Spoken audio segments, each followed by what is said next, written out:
Dengue হয়েছে কিনা সেটা জানার জন্য আসলে জ্বর হবার কতদিনের মধ্যে ডেঙ্গু টেস্ট করতে হয়? প্রথমে লক্ষণগুলো দিয়ে আমরা সাসপেক্ট করলাম যে এটা ডেঙ্গু হতে পারে, আমার এই বেবিটা ডেঙ্গু হতে পারে।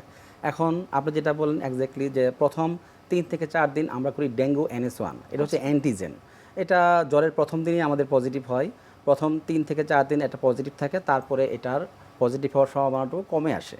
তারপর যদি আমরা 5 দিনের পর ধরি, ষষ্ঠ দিন থেকে ডেঙ্গু অ্যান্টিবডিটা পজিটিভ হয়, তখন অ্যান্টিবডিটা আমাদের শরীরে চলে আসে।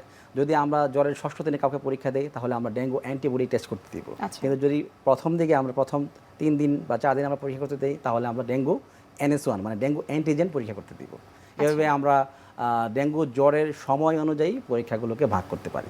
যদি কোনো শিশুর ক্ষেত্রে দেখা যায় যে NS1 যেটা 3 দিনের মধ্যে যেটা করতে হয় সেটা যদি পজিটিভ আসে, সেক্ষেত্রে কি ঘরেই তার ট্রিটমেন্ট করা সম্ভব নাকি তাকে হসপিটালাইজ করতে হবে? আচ্ছা, ডেঙ্গু পেশেন্টগুলোকে আমরা 3টা ক্যাটাগরিতে ভাগ করি।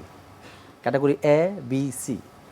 ক্যাটাগরি A যেমন একটা মাইল্ড কেস, এখানে আমাদের হসপিটালাইজড হওয়ার কোনো দরকার নেই। এখানে আমরা মা বাবাকে কাউন্সেলিং করে দেবো, আপনি পর্যাপ্ত পরিমাণে তরল খাওয়ান, হাইড্রেশনটা মেনটেন করুন, ওকে প্যারাসিটামল দিন। তরল বলতে আমরা এটা সাদা পানি হতে পারে, আচ্ছা। বিভিন্ন ধরনের জুস হতে পারে, স্যুপ হতে পারে, মানে ফ্রিকোয়েন্ট লিকুইড তাকে খাওয়াবো যেন আচ্ছা। তার হাইড্রেশনটা সে মেনটেন অর্থাৎ করতে যে পারে। কোনো ধরনের স্বাস্থ্যকর লিকুইড খাবার লিকুইড তাকে খাবার দিতে খাবে হবে। এবং বাসায় থাকুন এবং অবজার্ভ করুন। এখন যদি ক্যাটাগরি বি, সেক্ষেত্রে ওই বেবির আমার ডেঙ্গু জ্বরের সাথে ভমিটিং থাকবে, অ্যাবডোমিনাল পেইন থাকবে, সেক্ষেত্রে আমাকে হাসপাতালে ভর্তি করতে হবে, তাকে আইভি ক্যানুলা করে শিরাপথে স্যালাইন দেওয়ার প্রয়োজন আছে। আর ক্যাটাগরি সি, দ্যাট মিন্স তার ব্লাড প্রেশার, তার পালস, ভলিউম এগুলো কমে যাবে, তার ব্লাড প্রেশার কমে যাবে, তার পালস আমি ফিবল পাবো, মানে অত ভালো বোঝা যাবে না, পালসটা আমি ভালো ফিল করতে পারবো না, এবং সেই সাথে তার হাত পা ঠান্ডা হয়ে যাবে।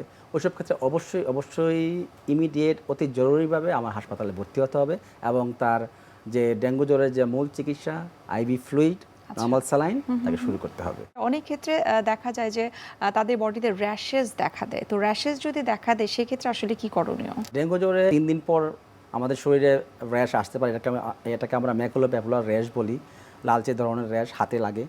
তো ওই ধরনের র্যাশ আসলে আসলে এটা ভয় পাওয়ার কোনো কারণ নেই।